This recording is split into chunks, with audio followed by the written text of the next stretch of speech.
Hello guys and girls. So today we are going to discuss about news story. अन्तसम्म भिडियोलाई अवश्य हेर्नुहोला. I have posted and shared a lot of different videos related to different topics. मन पराउँदै हुनुहुन्छ होला खै थाहा भएन कमेन्ट गर्नुहोला यो विषयमा.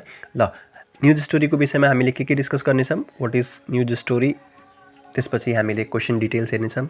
Structure to write our answer, keywords and phrases that we can use, ठिक छ, and tips to secure at least 60% marks.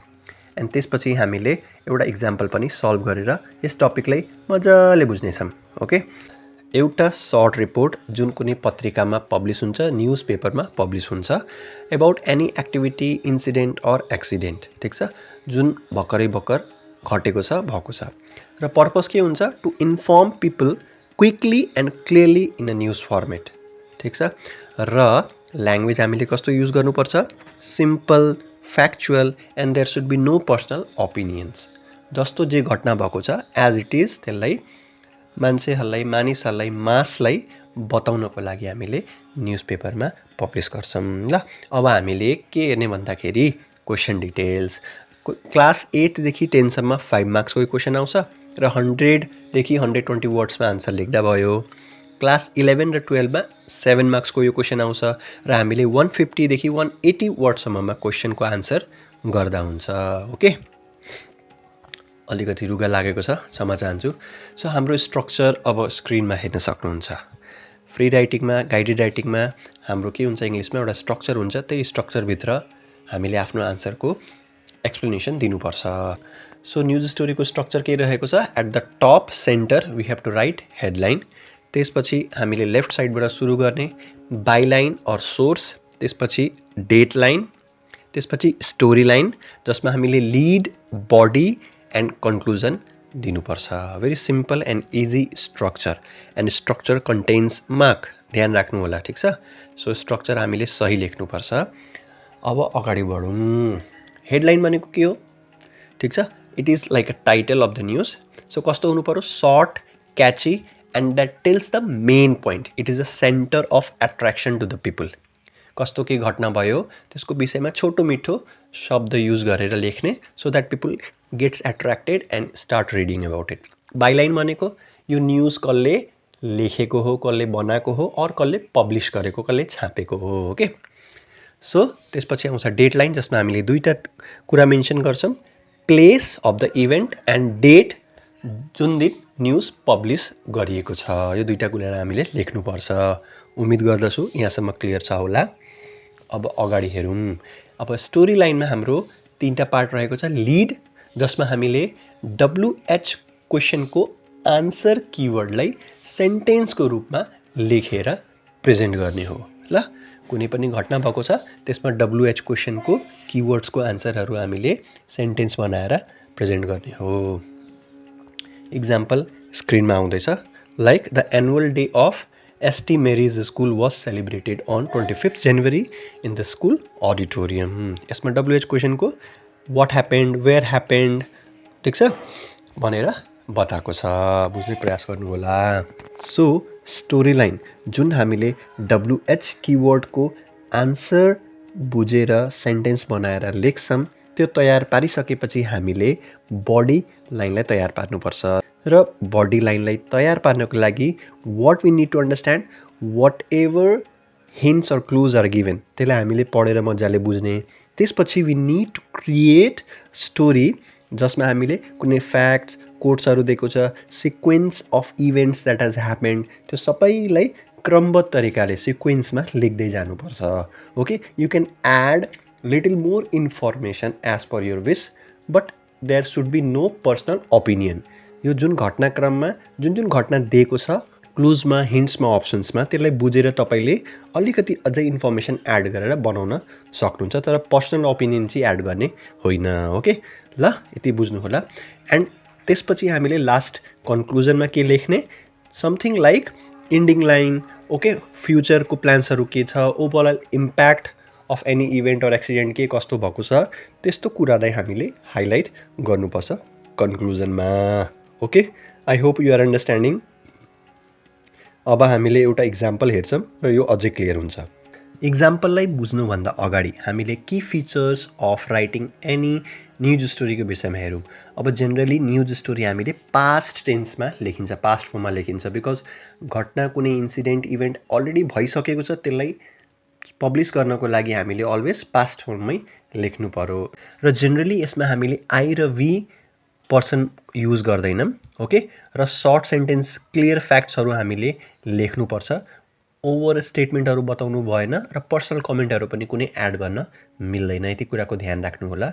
र 60% मार्क्स, 5मा 3 मार्क्स, 7मा 4.5, 5 मार्क्स एटेम्प्ट गर्नको लागि ल्याउनको लागि हामीले बेसिक कुराहरू फलो गर्दा भयो। हाम्रो एनइबी र एसइई को रिजल्टलाई एनालाइज गर्दाखेरि there are lot of students who are not able to pass in English subject.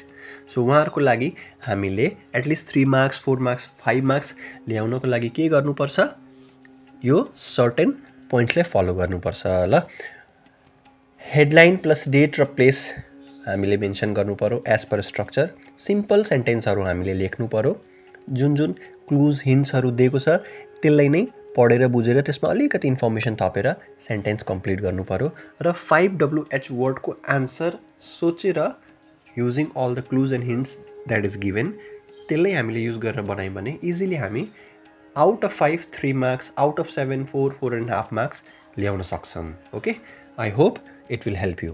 अब अगाडि बढौँ हामीले, ठिक छ। You can read the question that is coming here, okay, on the screen.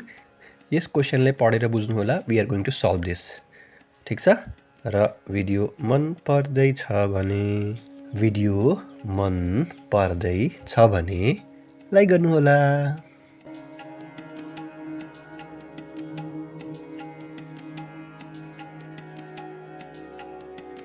उम्मीद गर्दछु क्वेसन पढ्नुभयो होला। अब यसमा युज हुने फ्रेजेसहरू, किवर्ड्सहरूलाई बुझौँ। Collided with the truck, the incident occurred at, 1 killed on the spot, injured passengers were rushed to hospital, the accident created panic among locals, driver taken into custody. These are the phrases or keywords that we can use to explain our news story or to build our news story or to write our news story ल। अब हामीले के गर्नु पर्यो बुझ्नु पर्यो। यहाँ version 1 लेखेको छ, so I have created 2 versions. Okay साथीहरू, यहाँसम्म बुझ्नुभयो होला। अब बुझिसक्नु भएको छ भने हामीले आन्सर बिल्ड गरौँ आफ्नो दिएको क्वेसनको। So what we are writing, first we are writing headline that is bus collides with truck at Damre. Very simple, र पढ्ने बित्तिकै बुझिन्छ के भयो भन्दाखेरि। And then after that by लाइनमा हामीले के लेखेको, by Ayusha Dhamala, reporter name, ठिक छ। You can write by the Rising Nepal, by the Times of Nepal, by Mechinagar Express, by Kathmandu Express, something like this you can write, ठिक छ। Either you can write the news agency name or reporter name. त्यसपछि हामीले डाम्रे जनवरी 27। अब डाम्रे place जहाँ यो घटना भयो र जनवरी 7 जुन दिन यो न्युज हामीले पब्लिस गर्दैछौँ, ठिक छ। अब हामीले सुरुको स्टोरी लाइनमा लिड लेख्ने हो। त्यो लिडमा हामीले WH क्वेसनको आन्सर फ्रेम गरेर लेख्ने हो। So a bus number 3452 traveling from Birganj to Pokhara collided with a truck at Damre yesterday. What happened, where happened, ठिक छ, and which place it happened, यो सबै कुरालाई हामीले यहाँ एक्सप्लेन गरिदिएको छ एज अ लिड लाइन, ठिक छ। अब now after this, using all the hints and clues, we have built our small and meaningful body paragraph. So one passenger was killed on the spot while another was seriously injured and admitted to hospital. 5 others sustained injuries and were rushed to the Western Regional Hospital in Pokhara. The accident created panic among the locals. जुन जुन hints र clues दिएको थियो त्यसलाई use गरेर हामीले यति कुरा बुझाइसकेपछि के गर्नु पर्यो, कन्क्लुजनतिर लाग्नु पर्यो। If you want to add little more information based on your understanding using clues and hint, you can do that. Next भर्जनमा हामी हेर्नेछौँ। अब कन्क्लुजनतिर लागौँ। कन्क्लुजनमा हामीले police have taken the driver into custody and further investigation is under way or going on भनेर पनि लेख्दा हुन्छ, ठिक छ। सो पुलिसले के गर्नुभएको छ, ड्राइभरलाई कस्टडीमा लिनुभएको छ र यो कसरी के भयो घटना त्यसको छलफल हुँदैछ भनेर यहाँ बताउनु भयो, यहाँ पे बताया गया है, यहाँ बताउनु भएको छ। ओके, ठिक छ। I hope you have understood, very simple and easy to write. अब नेक्स्ट भर्जन पनि हेर्नु प्रयास गरौँ ल।